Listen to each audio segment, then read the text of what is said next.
नमस्कार, मी पायल तुमचं मनापासून स्वागत करते माझ्या नवीन एका व्हिडिओमध्ये. आज सकाळ नाही, आज दुपार आहे. दुपारचे 5 वाजून गेलेत संध्याकाळचे. म्हणलं चला आज सकाळपासून काही शूट केलं नाही तर संध्याकाळचं आज तुम्हाला रुटीन दाखवते माझं. नवीन घरी पहिले तुम्हाला दाखवलं आहे, पण आता नवीन घरी आल्यावर माझं रुटीन काय असतं ते तुमच्याशी आज मी शेअर करणार आहे.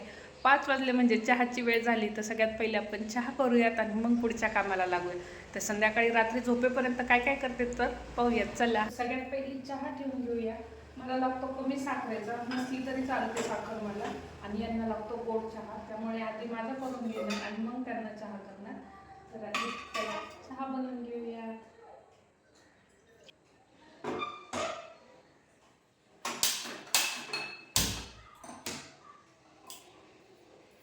बाय द वे, हे चहा साखराचे डबे मी नवीन आणले, त्या घरात आणले. आकार किती सुंदर आहे याचा, मस्त आहे ना.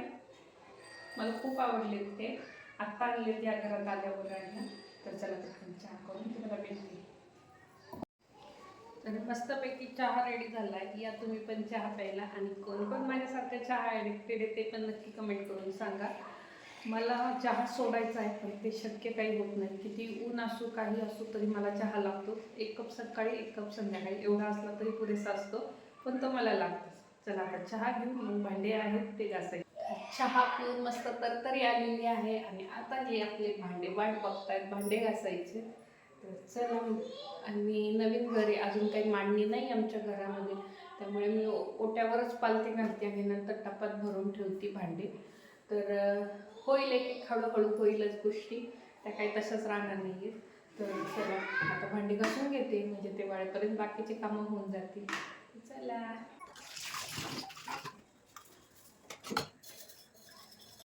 तरी तर सगळे भांडे घासून झालेत आता माझे. चला आता पुढच्या कामाला लागू. तर तिन्ही सण झाली आता, तर चला दिवाबत्ती करून घेऊया. आणि तुम्हाला माहिती मी गजानन महाराजांचं पारायण करते. तर आज 3रा दिवस आहे, पूर्ण झाल्यावर तुम्हाला सांगेलच. आणि तर चला आधी दिवाबत्ती करून घेऊया. इथे मस्तपैकी मी दिवाबत्ती करून घेतली. कसं मन प्रसन्न होतं आणि घरात पण छान वाईब्स येत असतात. तर आता भाजीला काहीच नाही आहे, तर आता भाजी आणायला जायचं आहे. पण म्हटलं पालेभाजीच आणूया, त्यामुळं मुगाची डाळ भिजत घालते आहे. म्हटलं येईपर्यंत भिजून जाईल.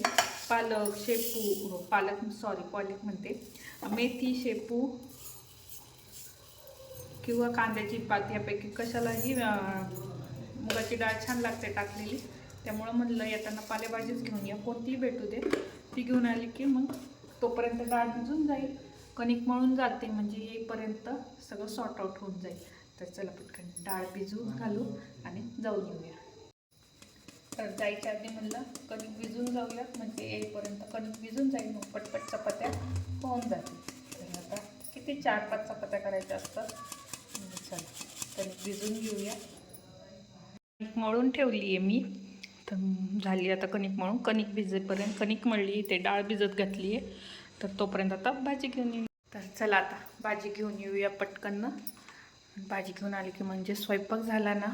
काना रात्री खूपच त्रास देतो. परत आपलं काम उरकून घेतलं म्हणजे कसं बरं पडतं त्याच्याशी खेळायला वगैरे.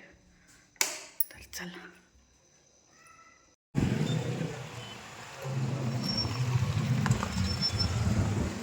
मी जाऊन, आणि मी आणली आहे कांद्याची पात, मेथीची भाजी आणि शेवग्याच्या शेंगा. तर आता ते म्हणले कांद्याची पात कर, कारण की आम्हाला कांद्याची पात आवडते. त्यामुळे आता कांद्याची पात करू, चपात्या करू, सॉर्टेड. तर चला स्वयंपाकाला लागूया, उशीर झाला. इथे मी तेलात मस्तपैकी जिरे मोहरीची फोडणी दिली आणि भिजवलेली डाळ घातली.